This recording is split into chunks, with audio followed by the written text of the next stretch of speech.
कहाँ है लाश? सर वो इस कैबिन में।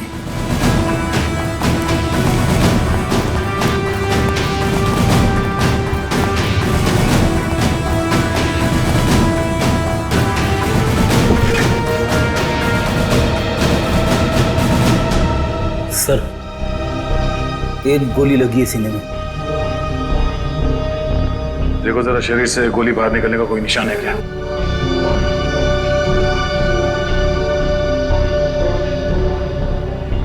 नहीं सर, कोई एग्जिट वोल नहीं है। गोली बाहर निकलने का कोई जख्म नहीं है।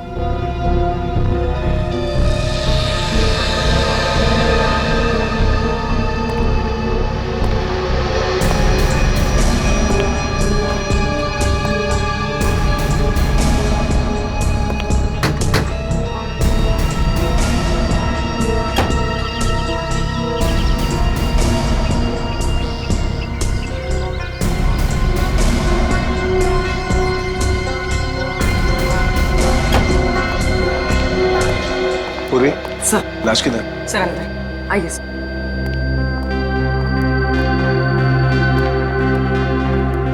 आए दे। क्या बात है? तुम्हारा खास दोस्त कहाँ है? अभिजीत? इस आदमी के शरीर में गोली लगी है और कोई एग्जिट वुंड नहीं है। ठीक है सर, कमरे को अच्छी तरह से चेक करो। Excuse me. हाँ प्लीज प्लीज।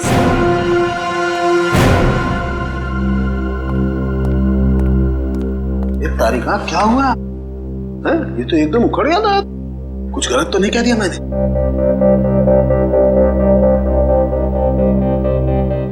कैसे हुआ ये सब? हमें नहीं पता है सर। क्या नाम है आपका? जी श्लोक। कितने लोग काम करते हैं यहाँ ऑफिस में? कोई 20-22 लोग। 20-22 लोग। दिन दहाड़े कोई आपके डायरेक्टर के कमरे के अंदर घुस जाता है, उसे मार देता है, और आप में से किसी ने कुछ नहीं देखा? सर मैं आपको सिर्फ इतना बता सकता हूँ कि जो कुछ भी हुआ है वो 1:30 से 2 के बीच हुआ होगा। खून किसने किया वो आप नहीं जानते। खून कितने बजे हुआ ये आपको मालूम है? हाँ सर, क्योंकि सर के केबिन का दरवाजा 1:30 से 2 के बीच अपने आप लॉक हो जाता है। क्यों लॉक हो जाता है? वो तो नहीं पता, सर ने ऐसे ही बनवाया है। तो क्या करते क्या थे कैबिन में 1:30 से 2 के बीच? सर, हो सकता है कि वो अपने वाइफ से बात करता हो और नहीं चाहता हो कि कोई उसे डिस्टर्ब करे। नहीं सर, सर शादीशुदा नहीं थे। तो फिर करते क्या थे वो? हाँ? पूजा करते थे, खाना खाते थे, क्या करते थे? सर वो घर से खाना खा के आते थे। और ये कैबिन का दरवाजा हर रोज ऐसे ही बंद होता था? जी सर। जी सर। तो फिर आज उसी दौरान उनका खून हुआ, ये आप लोग कैसे कह सकते हैं? सर ये शालिनी है। सर इनको अंकुश सर से मिलना था, ये दौड़ते हुए उनके केबिन में गई, लेकिन अरे शालिनी, तुम भाग के कहाँ जा रही हो? सॉरी रचना, वो बॉस से कुछ अर्जेंट काम है मुझे। सर से मिलने जा रही हो? लेकिन अभी तो 1:30 बजने वाले हैं, केबिन बंद हो जाएगा उनका। पता है, इसलिए तो जल्दी जा रही हूँ। Excuse me.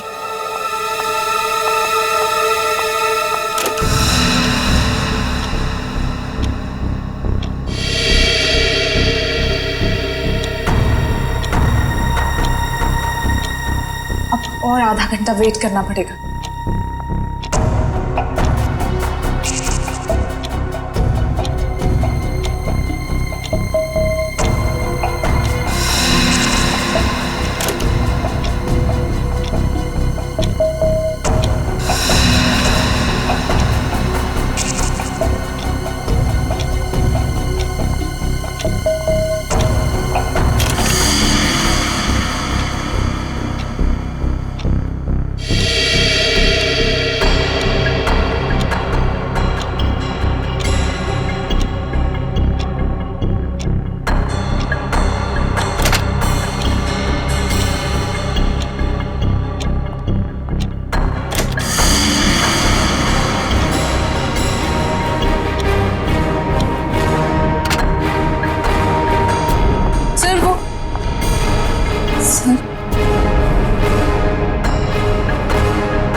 बॉस को।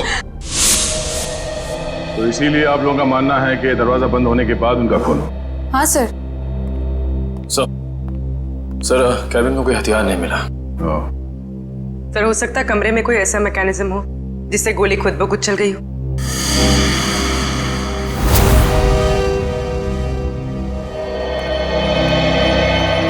डॉक्टर साहब, ये खूनी कहाँ खड़ा होगा जब उसने गोली चलाई? ये देखो, यहाँ टेबल पर खून के छींटे पड़े हुए हैं। इसका मतलब साफ है खूनी वहां खड़ा था जब तुम खड़े हो। और ये अंकुश यहां था। सामने से खूनी ने गोली चलाई जो अंकुश के सीने में आकर के लगी और गोली लगते ही अंकुश यहां जमीन पर गिर गया। और अगर गोली किसी मैकेनिज्म से चलाई गई है तो मैकेनिज्म इसी लाइन में होनी चाहिए। बिल्कुल। रेडी निकल, जरा देखो कोई मैकेनिज्म दिखता है क्या? मैकेनिज्म? हाँ, जिस वक्त अंकुश की मौत हुई उस वक्त ना कोई कमरे में बाहर से अंदर आया और ना कोई अंदर से बाहर गया। आप लोगों को पता है कि मौत कितने बजे हुई?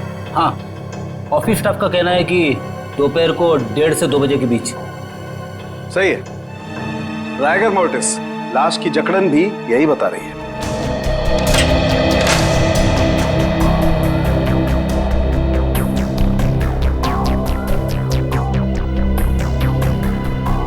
सर, यहाँ तो कोई मैकेनिज्म दिख नहीं रहा।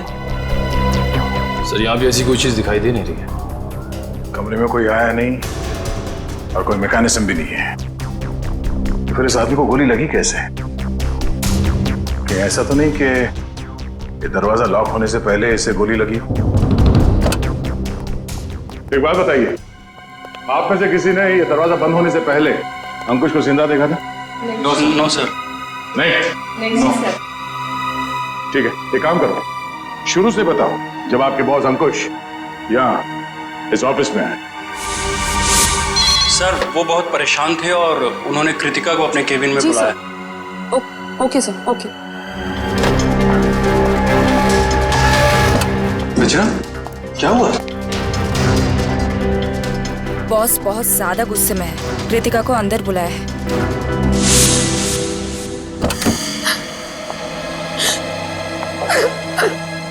क्या हुआ कृतिका? रो क्यों रही हो? कुछ नहीं। अरे बताओ ना, रो क्यों रही हो? कुछ नहीं हुआ। अरे बताओ तो कृतिका। तो कृतिका अभी कहाँ है? ऑफिस से चली गई क्या वो? नहीं सर, उसका बैग तो यही है।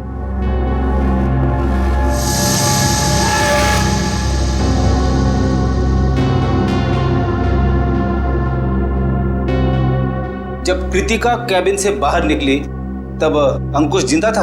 हाँ सर। उसके बाद कौन गया कैबिन के अंदर?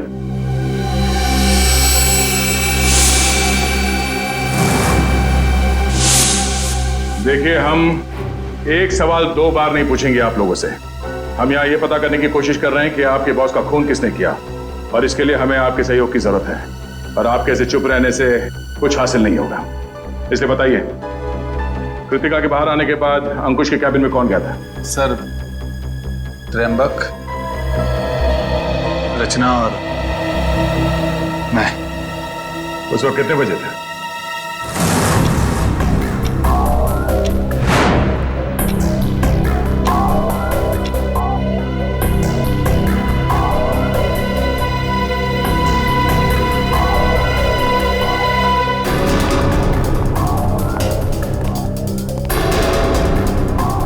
सर, क्या हुआ? आपने हमें बुलाया? ये पूछो क्या नहीं हुआ है। क्या सर, क्या नहीं हुआ? ईमानदारी नहीं हुई, वफादारी नहीं हुई। सर, हम कुछ समझे नहीं। देखो, तुम तीनों बहुत मुश्किल में हो। मुश्किल में? हाँ, मुझे ये पता चला है कि तुम तीनों में से कोई एक हमारे डिजाइन कॉम्पिटिटर्स को बेच रहा है। नहीं सर, हम ऐसा नहीं कर सकते। हाँ सर, मुझे तो ये भी नहीं पता कि हमारे कंपटीटर्स है कौन। मेरे पास सबूत है और मैं तुम तीनों को जेल भिजवा सकता हूं, लेकिन मैं ऐसा नहीं करूंगा। चुपचाप शाम के 5 बजे तक मुझे बता दो वो आदमी कौन है। हाँ, उसकी नौकरी तो नहीं रहेगी, लेकिन उसे मैं जेल जाने से जरूर बचा लूंगा। लेकिन सर हम लोग। मेरे पास ज्यादा समय नहीं, जितना मैंने कहा है उतना करो। तो कोई कंपनी के सीक्रेट्स बेच रहा था? हाँ? सर अंकुश जरूर भड़का होगा इस धोखे से। कोई भी भड़केगा। बहुत तकलीफ होती है जब उसका कोई करीबी उसे धोखा देता है।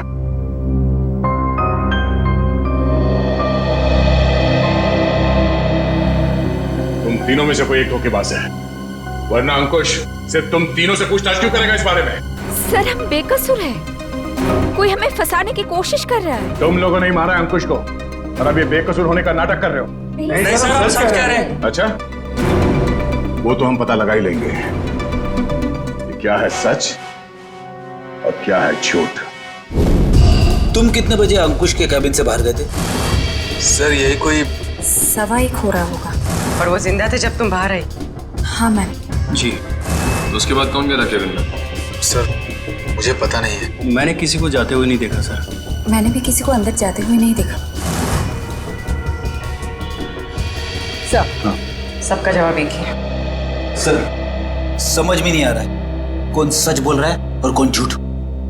सर खूनी जो कोई भी है, सर इन तीनों के बाहर आने के बाद दरवाजा लॉक होने से पहले अंकुश के कैबिन में घुसा होगा और अंकुश का खून करने के बाद शालिनी के आने से पहले निकल गया होगा।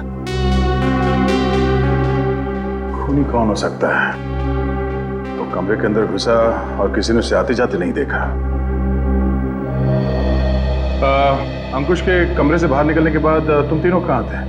सर हम कॉन्फ्रेंस रूम की तरफ चले गए थे ये झूठे लगे इल्जाम के बारे में बात करने के लिए, लेकिन थोड़ी देर के बाद जब हम बाहर लंच के लिए आए तो देखा शालिनी अंकुश जी के रूम की तरफ जा रही थी। 1:15 से लेके शालिनी के कमरे के बाहर आने तक किसी ने किसी को कमरे के अंदर जाते हुए देखा? सर हमने ध्यान नहीं दिया क्योंकि कृतिका ही ये सब देखती थी। ये कृतिका है कहाँ? पता नहीं सर, बहुत टाइम से आपने उसे देखा नहीं। पुलिस देखो, जब तक कृतिका नहीं मिल जाती कुछ पता नहीं चलेगा। आप लोग सीसीटीवी कैमरा की फुटेज क्यों नहीं देखते? उसमें पता चल जाएगा। तुम कौन हो? जी मैं सुमित, कृतिका का बॉयफ्रेंड। और ये सीसीटीवी कैमरा के बारे में क्या बता रहे हो? कृतिका ने मुझे बताया था कि बॉस ने स्टाफ पे नजर रखने के लिए उसके डेस्क पे एक सीक्रेट कैमरा लगा रखा था। Secret camera?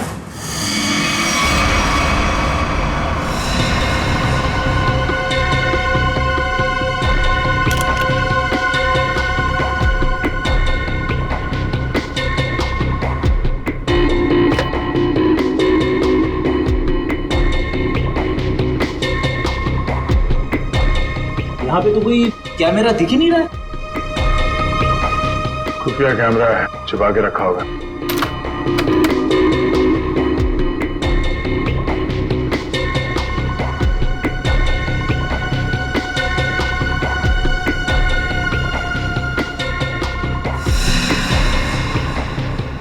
ये देखो,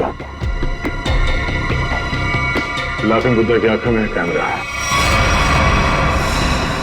निखिल, पता करो इसका रिसीवर कहाँ है।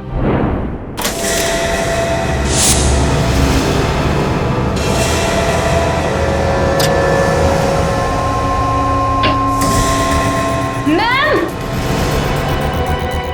आशिता, मम्मी देखिए। अरे कृतिका, कृतिका, संभाल के। कृतिका, जाओ। कृतिका, कृतिका। क्या हो गया? सर इसने आत्महत्या करने की कोशिश की, सर जहर निकाल। इसे हॉस्पिटल ले जाना होगा। पीछे एम्बुलेंस उसमें डालो, जल्दी। कृतिका, ठीक है। ले जाओ। ठीक क्या हुआ? संभाल के। निखिल, उस खुफिया कैमरे का रिसीवर मिला? हाँ सर, उस सीक्रेट कैमरा का ये सब मिल गया है। गुड, जरा फुटेज प्ले करो। देखते हैं रचना, त्रिंबक और श्लोक के निकलने के बाद अंकुश के कमरे में कौन गया था।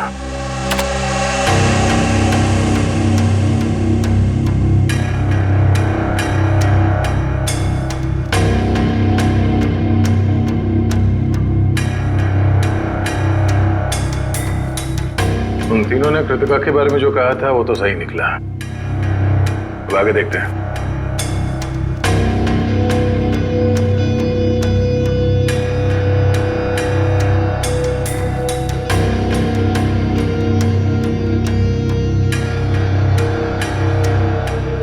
देखते हैं इस खुफिया कैमरा की आंखों ने ऐसा कुछ देखा है कि जो यहाँ काम करने वाले 20-22 लोगों ने नहीं देखा और अंकुश की मौत हो गई।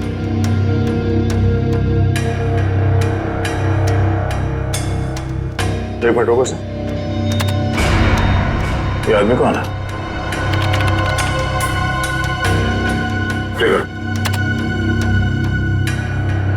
फोन करो सर। बस इसका चेहरा तो ठीक से दिख ही नहीं रहा है। ये आदमी कैबिन के अंदर गया एक 20 को, बाहर निकला एक 25 को, और बड़ी हड़बड़ाहट में निकला है बाहर। निकले, काम करो, ऑफिस के स्टाफ मेंबर्स को बुलाओ, और हाँ, उस वॉचमैन को भी लेके आओ अंदर।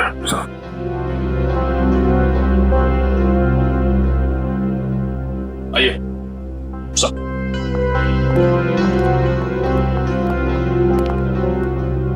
देखिए, इस आदमी को पहचानते हैं आप? नहीं सर, हमने इन्हें कभी ऑफिस में नहीं देखा। तुम? नहीं सर, इससे पहले मैंने कभी इसे देखा नहीं। श्लोक? नहीं सर, मैंने भी इसे नहीं देखा। वॉचमैन, तुम तो एंट्रेंस में थे, तुमने तो देखा होगा साथ ही जाते। हाँ, पहचानते हो कौन है? नहीं सर, मैंने इसे कभी नहीं देखा। अरे तो फिर ये अंदर आया कैसे? उड़ के आया क्या?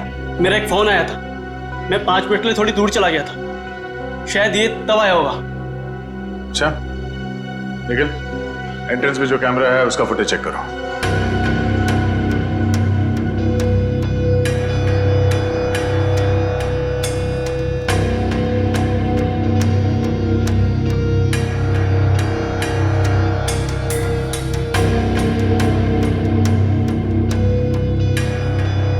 एक मिनट,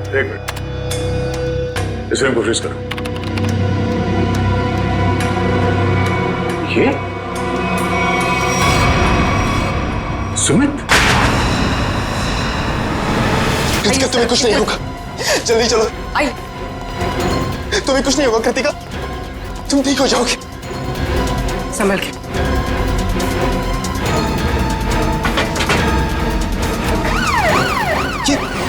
नहीं जा रहा। ये क्या कर रहे हैं सर? कृतिका के पास मेरा रहना जरूरी है। तुम आज इस ऑफिस में से पहले भी आए थे? हाँ, कृतिका बहुत परेशान थी, उसी ने मुझे फोन करके बुलाया था। अंकुश का खून करने के लिए? ये कैसी बातें कर रहे हैं आप लोग? सच है, वही कह रहे हैं, समझे? तुम अंकुश के कैबिन में घुसे, उसका खून करके वहां से निकल गए, और तुम कृतिका से मिले भी नहीं। सर, ऐसा कुछ भी नहीं है, मेरी बात समझने की कोशिश कीजिए। आप लोग जैसा समझ रहे हैं ऐसा कुछ भी नहीं, मैंने किसी का खून नहीं किया है। चल अंदर चल, मेरी राम कहानी हम लोग वहीं सुनेंगे। सर, मैं सच कह रहा हूँ, मैंने खून नहीं किया है। तुम्हारे गिड़गिड़ाने का कोई फायदा नहीं है, हम जानते हैं कि अंकुश का खून तुम नहीं किया है। काश सर, अगर मैंने उसका खून किया होता तो मुझे अपना गुनाह कबूल करने में खुशी होती। मैं उसे मारना चाहता था, लेकिन मार नहीं पाया। तुम अंकुश को क्यों मारना चाहते थे? क्योंकि वो कृतिका को परेशान कर रहा था, उससे शादी करना चाहता था। कहता था कि अगर शादी नहीं करोगी तो उसे नौकरी से निकाल देगा। बार बार अपने एमडी होने की धमकी देता था। क्या करती बेचारी कृतिका, उसके ऊपर उसके बूढ़े माँ बाप की जिम्मेदारी थी। इसीलिए तुमने बदला ले लिया अंकुश का खून करके? हाँ? नहीं सर, तब मुझे कृतिका ने बुलाया था, वो बहुत रो रही थी। अंकुश ने फिर से उसे धमकी दी थी, पर जब मैं ऑफिस पहुंचा तो मुझे वो नहीं दिखी। तब मैं जाकर अंकुश को धमकाया और वहां से बाहर चला गया।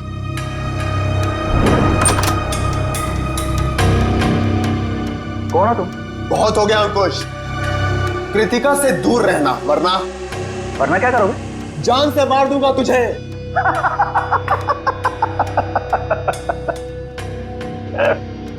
अरे जा, जो करना है कर, कृतिका सिर्फ मेरी बनेगी। अंकुश, तू यहां से निकल रहा है या मैं सिक्योरिटी को बुलाऊं? आउट! अभी तो जा रहा हूं। लेकिन बहुत जल्द लौटूंगा। और तब तुझे मुझसे बचाने के लिए कोई नहीं रहेगा, कोई नहीं रहेगा।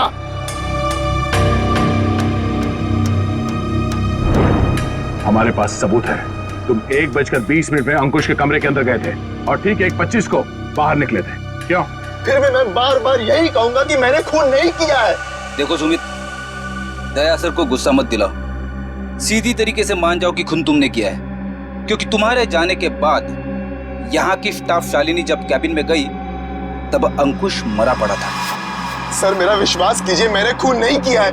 प्लीज मेरा यकीन कीजिए आप लोग। याद देखो।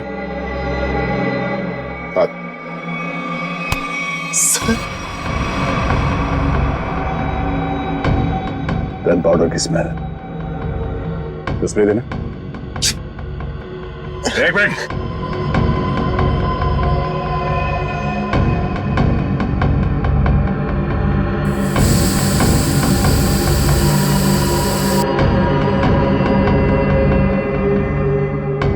तुम्हारी उंगलियों पे गन पाउडर है, इसका मतलब है हाल ही में तुमने गोली चलाई है।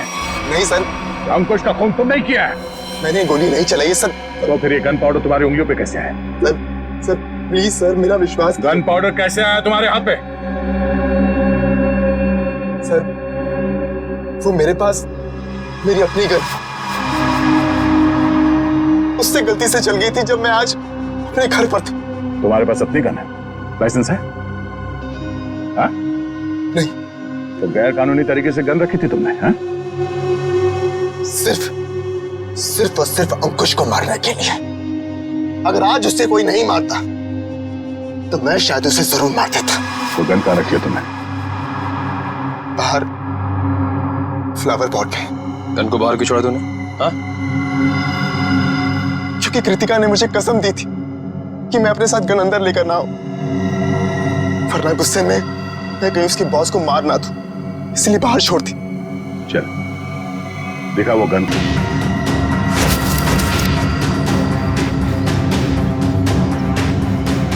ये तुम्हारी गन? हाँ सर।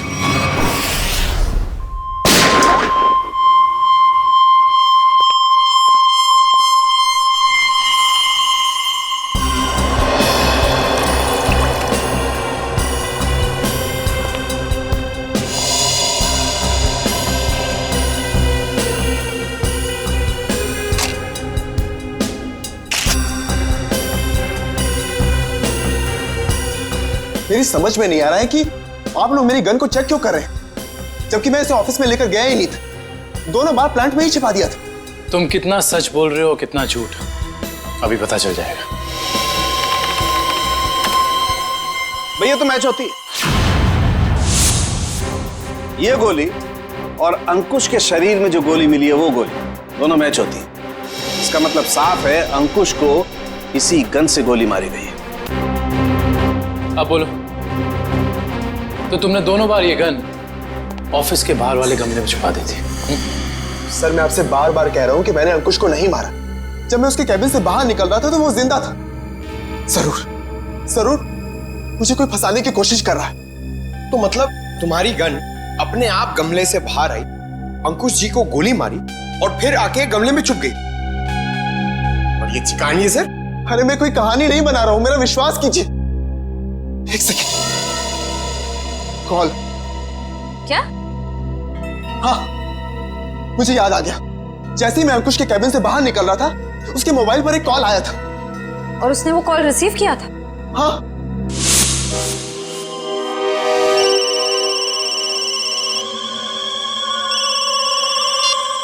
हाँ बोल।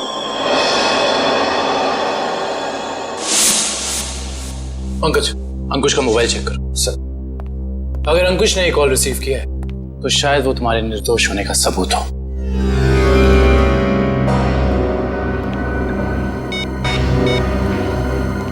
सर, अंकुश को 1:25 पे कॉल आया था सर, और 7 मिनट तक कॉल चली। 7 मिनट? 1:25 को कॉल आया था। दरवाजा बंद होता है ठीक 1:30 बजे, यानी कि दरवाजा बंद होने के 2 मिनट बाद तक ये कॉल चला। सर शायद वो जिंदा था। पंकज, इस नंबर पर कॉल करके चेक करो कि वाकई इस आदमी की अंकुश से बात हुई थी कि नहीं।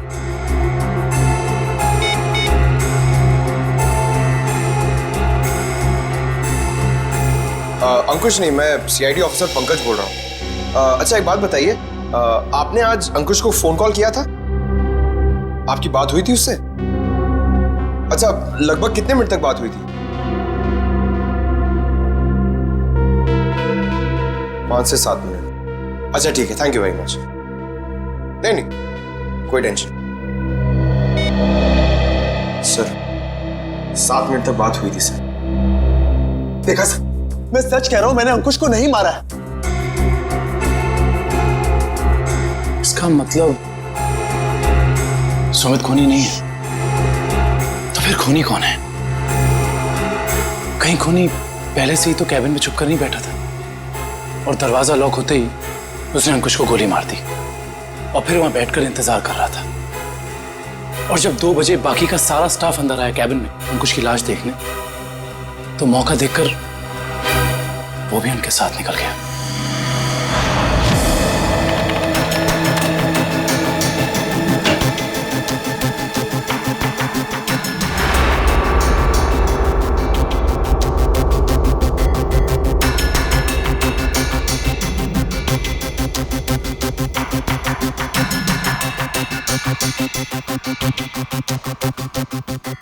ये देखिए सर, शालिनी के चीखने के बाद जो 6 लोग कैबिन के अंदर आए थे, वही 6 लोग कैबिन से बाहर गए। इसका मतलब है कैबिन के अंदर कोई छुपा हुआ नहीं था। कैबिन के अंदर कोई छुपा हुआ नहीं था। इस दरवाजे से कोई अंदर नहीं आया और अंकुश इस कमरे में अकेला था जब ये दरवाजा बंद हुआ। तो इस कमरे के अंदर आने का इस दरवाजे के अलावा सिर्फ एक ही रास्ता है, वही ये खिड़की।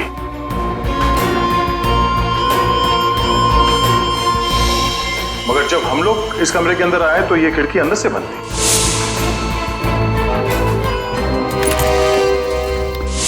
तो अगर हम ये मान के चले कि कोई इस खिड़की के जरिए अंदर आया है, तो नीचे से ऊपर आना तो बहुत मुश्किल है और किसी ने तो देखा ही होगा उसे ऊपर आते हुए। दूसरा रास्ता बचता है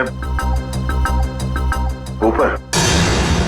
जरा देखो आसपास, अगर वो खूनी अंकुश के कैबिन में यहाँ टेरेस से गया है तो उसने रस्सी या हार्नेस का इस्तेमाल किया होगा, और अगर ऐसा है तो यहाँ लेज पे कोई ना कोई निशान जरूर होना चाहिए।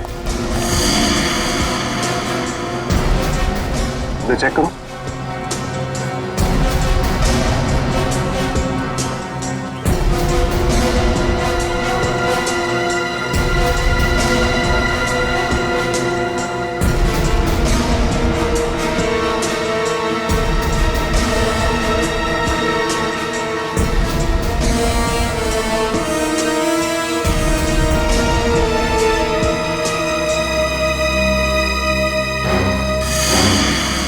ये देखो, यहाँ पर निशान है।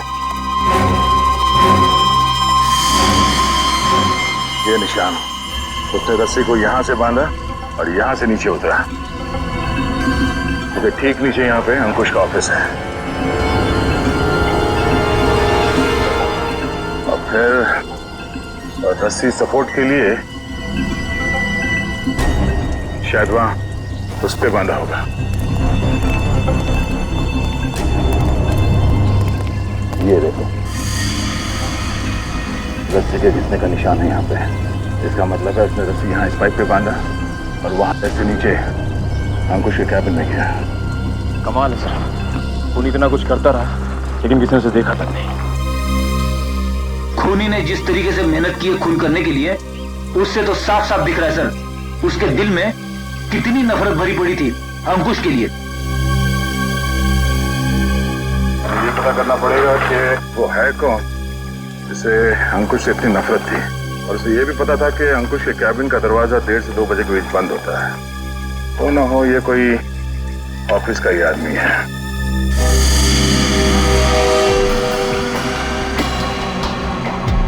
खूनी टेरेस से रस्सी के सहारे नीचे उतरा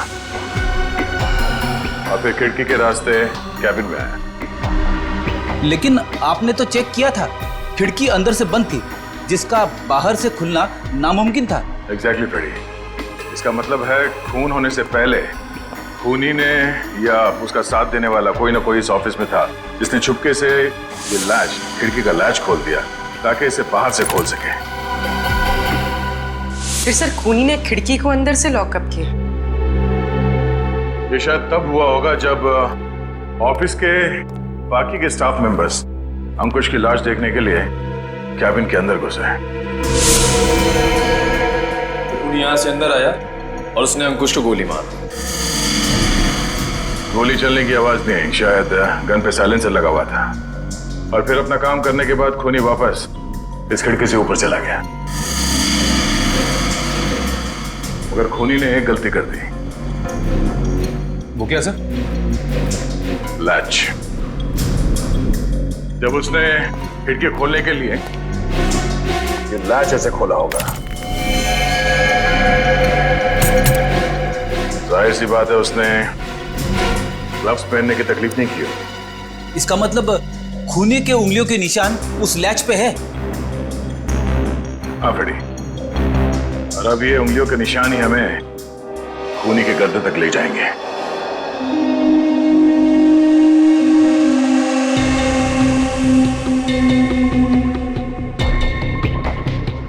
सर आप लोग हम पर शक कर रहे हैं?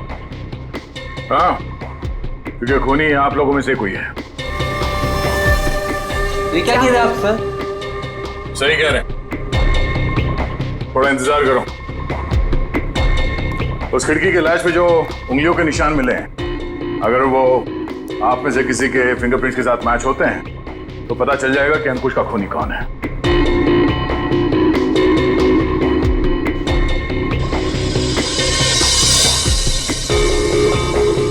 ठीक, आप जाइए, आप आइए।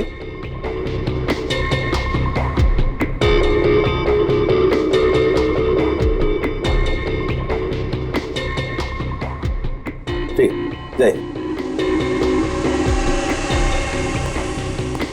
दया, इन सब लोगों के फिंगरप्रिंट्स तो ले लिए, अब जरा इन्हें मैच करके देखते हैं। ठीक है सर। हाँ?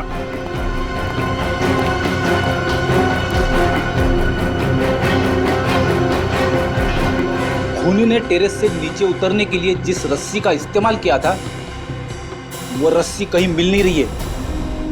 अच्छा, रेडी? वो रस्सी यहाँ ऑफिस में होनी चाहिए। ढूंढो, देखो कहाँ है वो रस्सी। सबसे बड़ा सबूत है, इस फिंगरप्रिंट से भी ज्यादा बड़ा।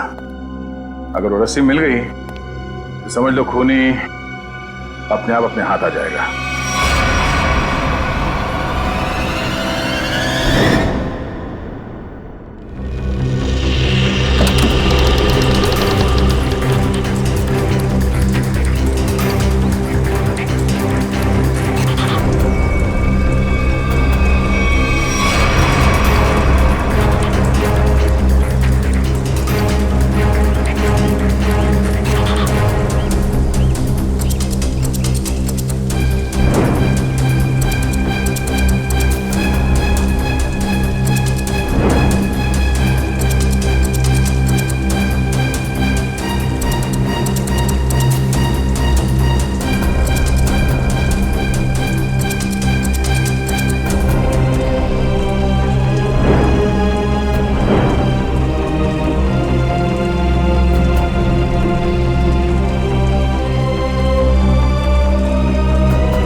सॉरी भाई दया।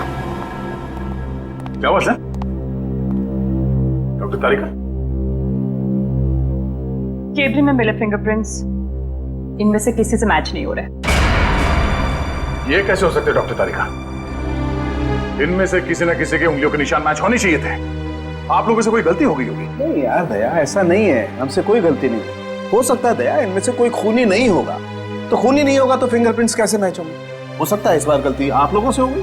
नहीं, मैं सही हूं और मैं साबित भी कर सकता हूं। खूनी इन्हीं में से कोई है और वो खुद ब खुद सामने आएगा। सामने आ जाएगा मतलब तुम्हारे सामने आकर के खड़ा हो जाएगा, कहेगा लीजिए दया जी मैंने खून किया, मुझे हथकड़ी पहना दीजिए। यार बात कर। डॉक्टर साहब इस बार ऐसा ही कुछ होगा। डॉक्टर साहब ने आप लोगों के हाथ पे एक केमिकल लगाया था। वो केमिकल रिएक्ट करेगा और वो केमिकल तब रिएक्ट करेगा जब आप में से जो खूनी है वो ऊपर टेरेस पे जाके पानी के टैंक के अंदर से वो रस्सी निकालेगा। वो रस्सी हमें तब मिल गई थी जब पहली बार हम लोग छत पे गए थे।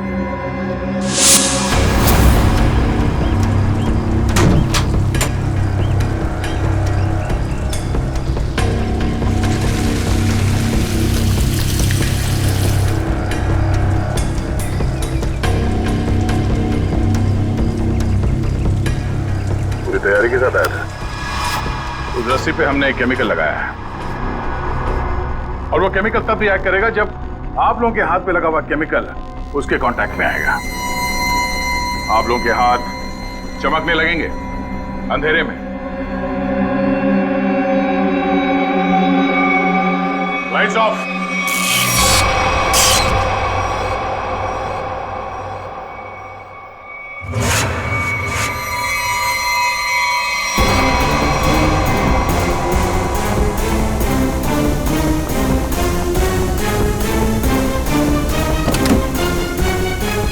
बस बहुत भाग लिया, अब और नहीं।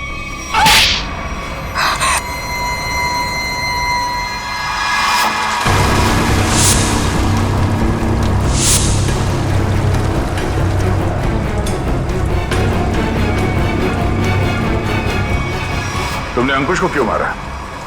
तुम ही कंपनी के सीक्रेट्स बेच रही थी ना?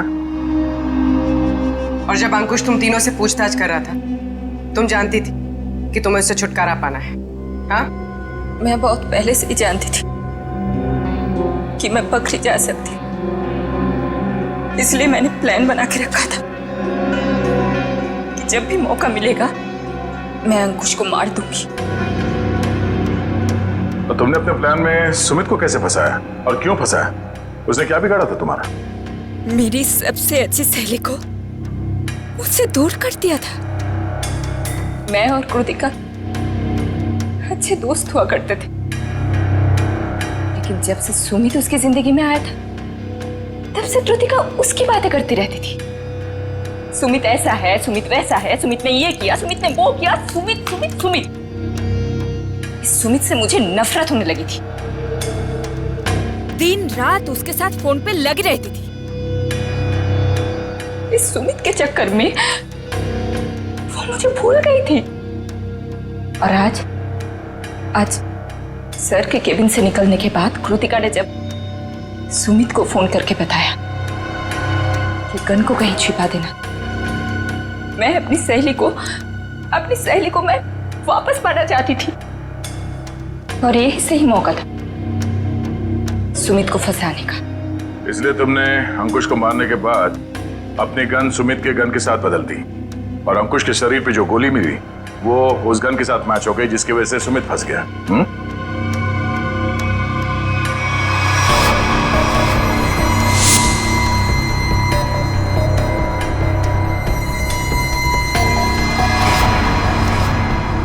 और जब अंकुश अपने कैबिन में तुम तीनों पे भड़क रहा था, उस वक्त तुमने चुपके से उस खिड़की का लैच खोल दिया।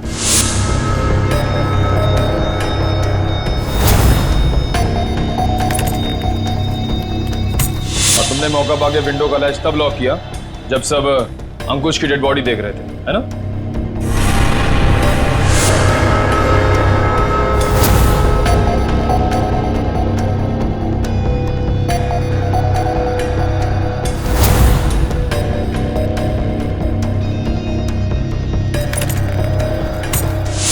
तुम्हें कैसे मालूम कि सुमित के पास कौन सी गन है? कृतिका ने मुझे एक बार बताया था कि सुमित ने एक नई गन खरीदी है। ठीक वैसी गन मैंने भी खरीदी। और आज जब सुमित दोबारा ऑफिस में आया तो मुझे पता था कि वो गन फिर से कहीं बाहर रख के आया होगा और मौका मिलते ही मैंने वो गन बदल दी। क्या फायदा हुआ तुम्हें ये सब करके? हाँ? तुमने एक दोस्त खो दिया और साथ में अपनी आजादी भी। पूर्वी, ले जाओ इसे। Sir, sir.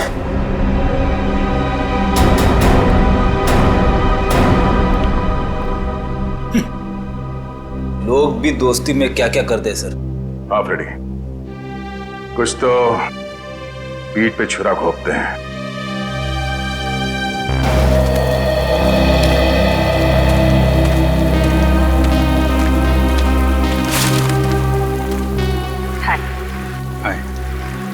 झूठ बोला तुमने दया से? हाँ, भाई जैसा ना वो तुम्हारा, इस तरह से दिल दुखाया? कैसी बात कर रहे हो तारिका? मैं तो सपने में भी उसका दिल दुखाने की नहीं सोच सकता। उसको दुख ना हो इसलिए मैंने झूठ बोला। अभिजीत, झूठ के पैर नहीं होते, वो ज्यादा दूर तक चल नहीं सकता। तुम्हें दया को सब कुछ सच सच बता देना चाहिए था। बताया था मैंने सच उसे, कड़वा सच। मैं सिर्फ ये जानने आया था कि श्रेया ने उस लड़के को हाँ बोला है या नहीं। नहीं, वो हाँ बोल दिया श्रेया ने, लेकिन जब मैंने दया का चेहरा देखा लगा जैसे किसी गोली ने उसके सीने को चीर दिया है।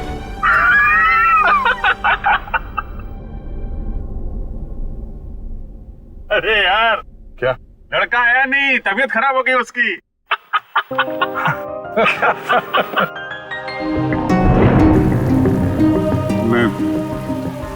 मैं दया को इस हालत में नहीं देख सका। मैंने बात पलट, मैंने कहा कि मजाक था। सिद्धार्थ का परिवार तो आया ही नहीं। मैं जानता हूं ये गलत है तारिका, लेकिन ये गलत उस समय मुझे सही लगा। और दया का इतना इंपॉर्टेंट लेटर श्रेया को ना देना, ये भी तुमको सही लगा? क्या लगता है तुम्हें कि मैं जानबूझ के ये सब कर रहा हूं? मैं नहीं चाहता दया और श्रेया एक हो। दुनिया मुझे कुछ भी कहे, मुझे कोई फर्क नहीं पड़ता, लेकिन तारिका तुम मुझे गलत समझ रही हो। बहुत दुख हुआ मुझे, बहुत दुख हुआ। गया था मैं श्रेया के घर वो लेटर लेके। नमस्ते अभिजीत, तुम आओ अंदर आओ। श्रेया से थोड़ा काम था, वो है क्या? हाँ है, बैठो, मैं उसे बुलाती हूँ। बैठ जाओ।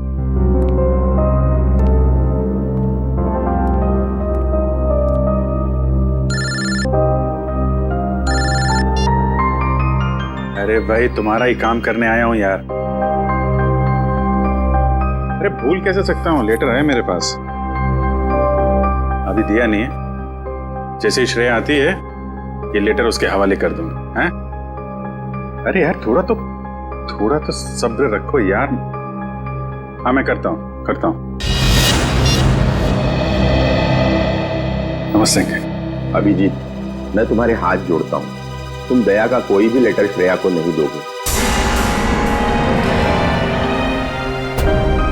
लेकिन दया और श्रेया तो... मैं जानता हूँ दया और श्रेया कुछ कहते नहीं, लेकिन वो एक दूसरे के काफी करीब हैं। मगर मैं अब नहीं चाहता हूँ कि श्रेया अपना फैसला बदले। ये तो दोनों के साथ ज्यादती होगी। आप अभिजीत, मैं मजबूर हूँ। मैंने पिछले साल सिद्धार्थ के पिता से एक बड़ी रकम उधार ली थी, जो मेरे अलावा मेरे घर में कोई नहीं जानता। और अगर श्रेया ने इस शादी से इनकार किया तो वो लोग सारे पैसे वापस मांग सकते हैं, जो मैं अभी देने की स्थिति में नहीं हूँ। लेकिन अंकल, ये तो श्रेया की जिंदगी का सवाल है। तो मैं क्या करूं? इतने पैसे कहां से लाऊं? श्रेया की मां को हार्ट प्रॉब्लम है।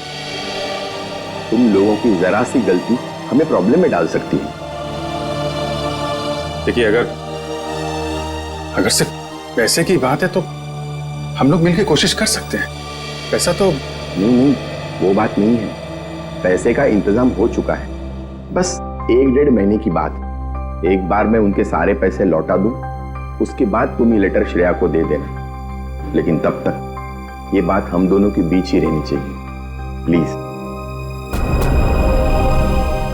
ये आपने बड़ी मुश्किल में डाल दिया। दया से कोई बात छुपाना इतना आसान नहीं है। अब ये बात ना मैं श्रेया को बता सकता हूँ और ना दया को। दया तो इस बारे में कुछ नहीं जानता। वो तो तुम्हें गलत समझ रहा है। इनफैक्ट नफरत करने लगा है वो तुमसे। जानता हूँ, वक्त ने गलतफहमी पैदा कर दी है, लेकिन ये भी जानता हूँ कि सही वक्त आने पर सब ठीक भी हो जाए।